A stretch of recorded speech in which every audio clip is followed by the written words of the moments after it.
There were times where I would be like, his name was Budo, my business partner. I was like, Budo, we're out of sauce. And he was like, oh, okay, go hit the sauce button.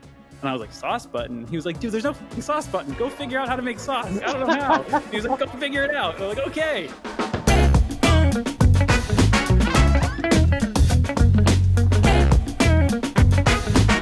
Are you ready for this? Are you ready? Yep. Cool. What's up, lifers, and welcome to the Daily Stand-Up with Lifetime Value, where we're giving you fresh new customers' success ideas, perspectives every single day. I got my man JP with us. JP, you want to say hi? Hooty hoo. And we've got Rob with us. Rob, can you say hi? Hooty hoo. All right, this is what happens. Now you've got peer pressure. We have Shawn with us. Shawn, do you want to say hi or do you want to say hooty hoo? Hooty hoo. Yeah. See? Let's go. And so this is where I know when the alliances are struck, because now I've got to be the Scrooge that says, I am your host. My name is Dylan Young. There will be no hooty hoos. Sad. It's not that kind of day, guys. Shawn, thank you so much for being here. Can you please introduce yourself? Yeah, my name is Shawn Stiffler, and I am the Director of Success and Operations at Dr. Genius. A little bit about me. I started there roughly 10 years ago and worked my way through frontline support, account management, customer success, built those functions on the way, and here I am now. I manage all things post-sales. 10 years. Wow. Seems Why? to be a little rare these days with a Lifetime. lot of the job hopping Lifetime. around. So It's crazy. 10 years.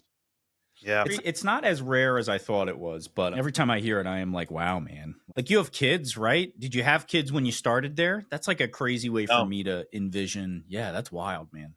Yeah. Wild. Been Anyway. a journey. Shawn, you know what we do here? We ask one simple question of every single guest, and that is, what is on your mind when it comes to customer success? So can you tell us what that is for you? Be scrappy. That's what's on my mind. And that's for customer success, individual contributors and leaders. I was thinking about what's really on my mind. That's be scrappy with problem solving.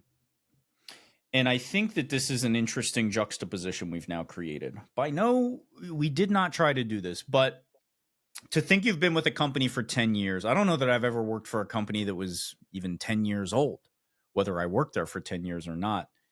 And so I've got this idea that at a certain point, you don't have to be scrappy anymore. You've got your processes figured out. You've got your hierarchy, your accountability. And so, like, scrappy, no, man, we got it figured. We just need people to plug in as widgets. And it sounds to me like you're saying, no, that's not the case. Right. Not the case. Not the case. Say more. Tell me more. So there was a LinkedIn post recently, but it had to do with placing leadership and even individual contributors. And in the post-ZERP era, just a feeling like there's a widget or you just plug in or you turn a on button and things work. And that's not the case. So being scrappy is you don't have budget approval, but you still have the problem you need to solve. All right. So what do you do with that? You can't buy a CSP, but do you have a CRM that has some capabilities, something native, something you can build out? May not be as good as some of the big name CSPs out there, but it's better than nothing. So that would be an example of scrappy versus just throwing your hands in the air that I can't solve a problem. JP, in your role as working with a larger set of customers that each can get less of your time and attention, but you're working at a company that is doing okay, how does scrappiness rear its head for what you're doing?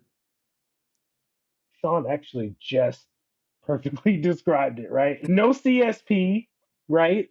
But we do have Salesforce. A lot of people have Salesforce, right? Salesforce has some capabilities. Let's create a command center or dashboard to address this problem. And hey, maybe in the future you can get the CSP, but for now, this is what we have to do. And I can see how maybe once that problem is solved, well, there may be some other issue that arises where the ideal solution, probably commonly, is budget approval. That's probably going to be a common issue. So being scrappy to me is all about being resourceful. And I think there's an organizational resourcefulness. In other words, I am not skilled at building a Salesforce dashboard. So that is something that hopefully my team can do, right? Like my leaders, they can support me in that way. So there's scrappiness in that sense. And then I think there's my own scrappiness, which I think has to do with, I've been taught this in my CS journey, driving accounts. And before I passed it, I was wondering what you would say as opposed to what. And you said throwing your hands in the air, Shawn. And that is something I experienced earlier on. Because in CS, we inherit these accounts and they're not ideal, right? They come in, they've got all kinds of issues, and there can be a temptation to, when you encounter an issue that is really difficult, or especially if you're in scaled, let's keep it real, especially if you have a lot of accounts, there's a tendency Yep. to want to just throw your hands in the air and not really try to address it at all. But I think that's the wrong approach, because it's easy to be like, sales didn't do their job, and that's why I have this poor fit customer or this and that. Is like, I think being scrappy is taking that ownership and looking at what you can do and making an effort there, instead of just simply saying like, oh, well, I don't know what to do with that, so I'm just going to leave it, you know. Totally agree. Totally agree. Yeah, I agree. Shawn, I want to ask a question that is going to sound 100% combative. And I don't say that to say I don't want it to be. I say that just to prepare you. Maybe the answer is no. Is calling it being scrappy just lipstick on a pig for the much maligned phrase, do more with less, that we keep hearing and that people are I tired think of that's a good hearing? question. I think it's a good question. I think the answer, it depends, which seems to show up a lot. But I was really trying to avoid that. I'm like, The oh, election is Checkmate. over, Shawn. We Checkmate. don't I know. have to. I was trying to avoid it depends, and it just naturally came out. Oh, it's fine. It's fine. So I would say, from my context, no, but I understand how it can be depending on how it's used. So you may truly have a resource issue, or you may truly have constraints that existed pre some event, and maybe that's just the nature of the business, and you really need to problem solve. So when I think of scrappy, I think of problem solving. It's just a short word that everyone understands to identify something. I think of problem solving. In my context, when I hear it, I try to filter it through, okay, you're just problem solving. You could definitely slap lipstick on a pig using that word. Just be scrappy. But I think of it as problem solving. And that's where a leader can do it, down to individual contributor.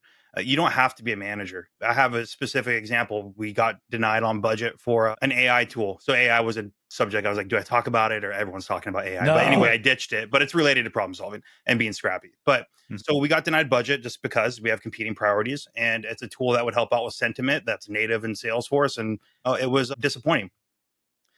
I did a simple Google search. Does OpenAI have an API that works with sentiment? It does. Well, we have engineers on staff. And so now it may not be the best. It may not be as good as a platform that's already built that you could just pay a fee for. But what we are going to get is this case through natural language, or this email appears negative. Here's some automations. Flag the account manager, flag CS, flag if it's something with onboarding, flag whoever. That's scrappy to me. Problem solving. Rob, why don't you jump in with the couple minutes we have left? Yeah. I'll tell a quick story. Because honestly, I feel anger coming over me. And why do I feel anger? I feel anger because I'm thinking of all these times where I myself and people I've worked with have refused to be scrappy. And we'd rather just take either the complaining route or the overly methodical route that does not get to the result fast enough. So the story, I think the guys might know this one. When I graduated college, I was like, I'm going to start a food business. And I spent months planning it, thinking about branding, trying to secure an investment so that I could open up my first location. And I was just hanging out talking to this guy who owned a restaurant. And he was like, dude, it's been months. Like, what's taking so long? And I was like, well, I'm waiting on an investor. I'm waiting on this person who's doing my branding. And he was like, come here, sit down. I was like, I'm about to get sunned. He was like, I want to tell you a quick story. He was like, my first language is Turkish. And in Turkish, we have this parable that a kid goes hunting with his dad. Kid sees a deer. Kid looks up at his dad and says, Dad, can I shoot the deer? Turns around and the deer is gone. And he's like, so shoot the fucking deer. Like, shoot the fucking deer. Kill the deer. Yes. Just, you see the deer, you fucking kill it. Okay. Like, and I'm sorry, Yes. PETA. Yep. I'm not a hunter, and I've never hunted, and I don't have any killing bones in my body. But the point is, that became a principle of our restaurant. We ended up partnering together on a restaurant and scaled it. We scaled it to 4 locations over 7 months. And Wow. the way we were able to do that, 0 outside investment, was, and we didn't make any money, mind you, but like we bootstrapped the whole thing because we had this principle of like, we are always going to do more with less. So I remember there were times where I would be like, his name was Budo, my business partner. I was like, Budo, we're out of sauce. And he was like, oh, okay, go hit the sauce button. And I was like, sauce button? He was like, dude, there's no sauce button. Go figure out how to make sauce. I don't know how. He was like, go figure it out. And I'm like, okay. And then I'm running to the basement trying to scrap ingredients together. And this became like the foundational principle. Everyone who's worked with me in the past has reported to me, these poor people, they all know this story because I see it all the time. Like I see people like me in my past overthinking, overanalyzing, and trying to apply this Ivy League framework to like really simple situations at times. Don't overcomplicate it. Yeah. Yep. When there are scrappy solutions available. I will say though, there's one piece of this that I think we're not talking about. Yes. And that is operating within a organizational culture Totally. that rewards that and does not punish it. Yeah. And that is a very thin line. Yep.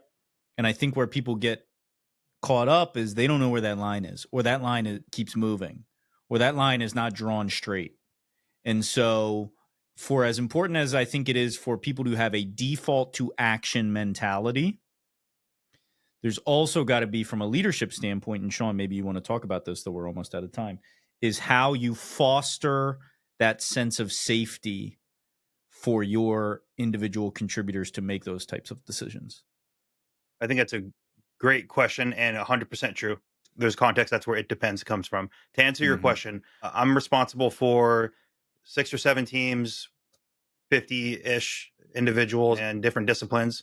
So the way I foster that is go do and document why. So if it blows up, there's no point reprimanding or coaching on the end result necessarily, because if something's on fire, it's on fire. We got to put it out. I want to understand why that happened, because I could really help there and understand your steps you took. So go do, have a default towards action, but think about why you're doing it and just document it and understand it. So if we do sit down to talk about it, we can just go through the steps and then I could help guide if there was a misstep potentially. And then if you did really well, then great. Let's keep doing that. Very cool. I love that. Great way to end it. So that is our time. Shawn, thank you so much for being here. Fantastic topic. And thank you for not talking about AI, but mentioning it so I can put it in our SEO and we get fantastic traffic. Get the algorithms going. Yeah, thank you. You know the game. That's You're welcome right. back anytime with that attitude. But for now, we've got to say goodbye, Shawn. All right. See you all.